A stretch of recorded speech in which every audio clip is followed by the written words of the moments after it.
Good evening. Coming up tonight, we'll fill you in on what's happening in and outside the Palmetto State. Carolina hosted a safety walk to patrol its neighborhood and areas in need of fixing. And South Carolina's women's basketball team took down their rivals.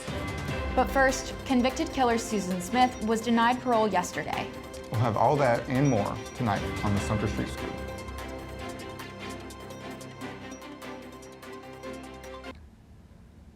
Welcome to this week's Sumter Street Scoop. I'm George Bagwell. And I'm Karenna Porter. Thanks for joining us tonight. Convicted killer Susan Smith was denied parole Wednesday. South Carolina native was charged with the murder of her two children, Michael and Alex, in 1994 after rolling her car into a Union Lake with them inside. In the ensuing media chaos, Smith fabricated a story about a carjacking, resulting in a nationwide search for the two boys. But her story unraveled, and she eventually confessed to the murders. 30 years later, Smith had an opportunity to be paroled, but the board ruled unanimously against the now 53-year-old. Smith will continue to serve her life sentence in prison, but is eligible for parole hearings every 2 years. Students, faculty, and staff at USC joined campus police for the biannual safety walk in October. The event spotlighted areas needing improvements, such as inadequate lighting, damaged walkways, and overgrown landscaping. Student Body Vice President Courtney Tax says participants noticed lighting inconsistencies and identified spots where more lights could improve safety, particularly around bike racks and Campus Village. Other issues included loose poles and cracked sidewalks. USC PD Captain Eric Grabsky praised the walks for uniting students and staff to identify problems and drive solutions. The concerns raised are logged into a system for follow-ups by the facilities and housing departments. The initiative began as an annual event, but now occurs each semester to address campus issues more frequently. The next walk is scheduled for April 17th.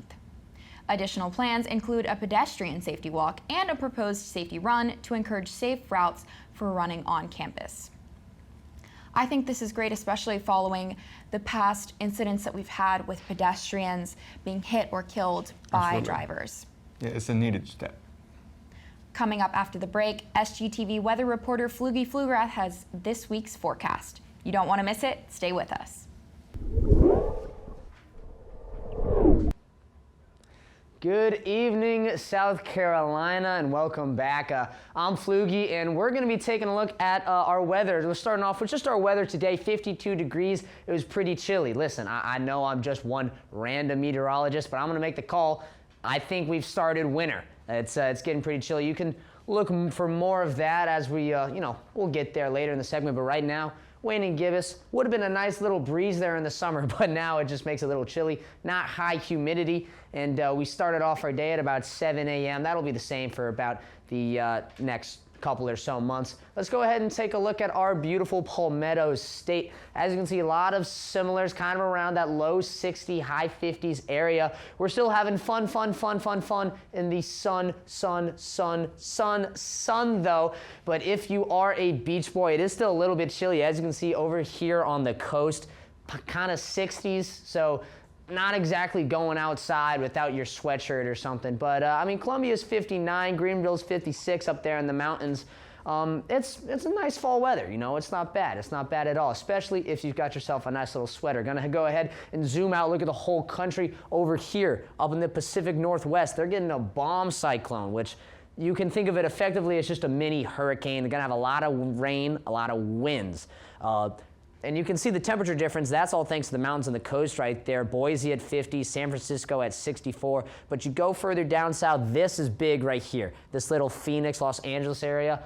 That's how you know that we're in winter. When they're below 80 degrees, that's the sign of the rest of the country that it's gonna get cold. But let's go ahead and take a look at the kind of southwest here. They've got a lot of sun. Dallas at 70, Oklahoma City at 59. They're still staying afloat in terms of warm weather. New Orleans there at 66. But you move up just a little bit, you get to the Midwest, and they are feeling the effects of winter. 42 Minneapolis, 43 Chicago, 44 St. Louis. And Chicago is supposed to get some snow around here, so if you're heading back for Thanksgiving, you've got that to look forward to when you get back. Going to go ahead, make our way over here to the Atlantic coast. New York also expecting a little bit of snow, hopefully not too much in the city. DC over there at 51, Columbia, as we said, at 59, and Miami, well, that's Miami. It's going to be a little bit warmer down there. But let's go ahead and look forward towards our week. Today, of course, going to be at 59, a little bit cloudy, and then tomorrow going to be a little bit more of the same, a little more sun, a little less temperature. And then Saturday we've got our football game. I believe Calvin Delude's got some more on that later in the program. 60 degrees, and it kind of warms up as we get through the week here, going into Tuesday, into Thanksgiving week right here. 68, 73, not bad at all. I believe Thursday, Thanksgiving Thursday, should be a little chillier, but hopefully not too bad. The weather holds up. That's it. And after the break, I believe we're going to be looking at Calvin Delude for more of that sports stuff. How about it? All right. Thank you, Columbia. Hi, Gamecocks. Before you head out and get ready for that turkey next week, let's dive into the world of sports here at USC. This past Saturday, the South Carolina Gamecocks got a big victory over Missouri, beating the Tigers 34-30. Lenore Sellers showed out, putting up 398 total yards, as well as 5 touchdowns. Jared Brown and Michael Smith both scored their first touchdowns of the year. Nick Harbor, Joshua Simon, and Raheem Sanders would get a touchdown as well. It was ultimately Sanders' touchdown that would be the deciding factor, as Sellers would hit him on a shovel pass that he took to the end zone, breaking 5 tackles on the way. The touchdown was scored with just 15 seconds left, sending Williams-Brice Stadium into a frenzy. In fact, it was so loud that earthquake detectors near the stadium picked it up as seismic activity. South Carolina has now climbed to number 18 in the AP rankings, as they are set to face off against Wofford on Saturday in their last home game, with kickoff being set for 4 p.m. Moving to men's basketball, the Gamecocks are currently sitting at a 2-2 record after losing to number 16 ranked Indiana by a score of 87-71. Nick Pringle had a double-double with 13 points and 11 rebounds in the game. The Gamecocks will attempt to get back in the win column as they are facing off against Mercer tonight at 7 p.m. As for the women's team, they were able to keep their impressive win streak alive, beating the Clemson Tigers by a score of 77-45. It was a team win all around, as 11 different players were able to put points on the board. Ashton Watkins picked up a double-double with 10 points and 11 rebounds. This makes it 601 days since Dawn Staley's crew last lost a game. They will try to keep that streak alive on Sunday as they travel across the nation to UCLA, where they will face off against the 5th-ranked Bruins. Coming up after the break, George and Karenna will finish up tonight's news wrap.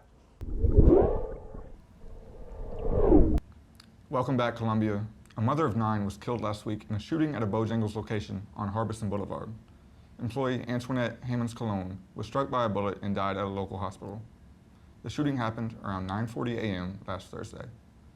Jaquavian Kennerly turned himself in on Wednesday and was charged with murder and 3 other counts of firearm charges. Hammonds-Cologne was not the intended target of the shooting, per authorities.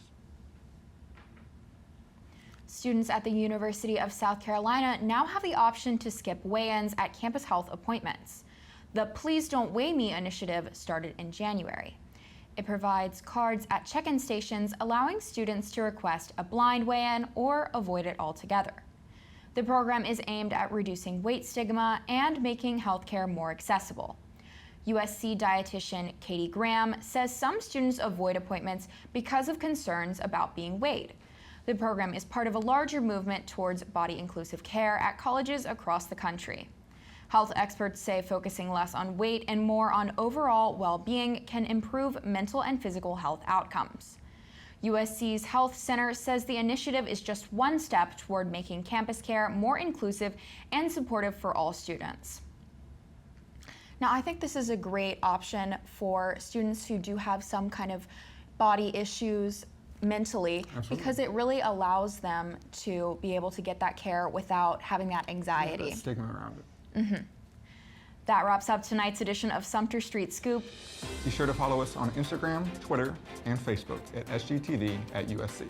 To keep up with all of our content, be sure to also visit us online at sgtv at usc.com.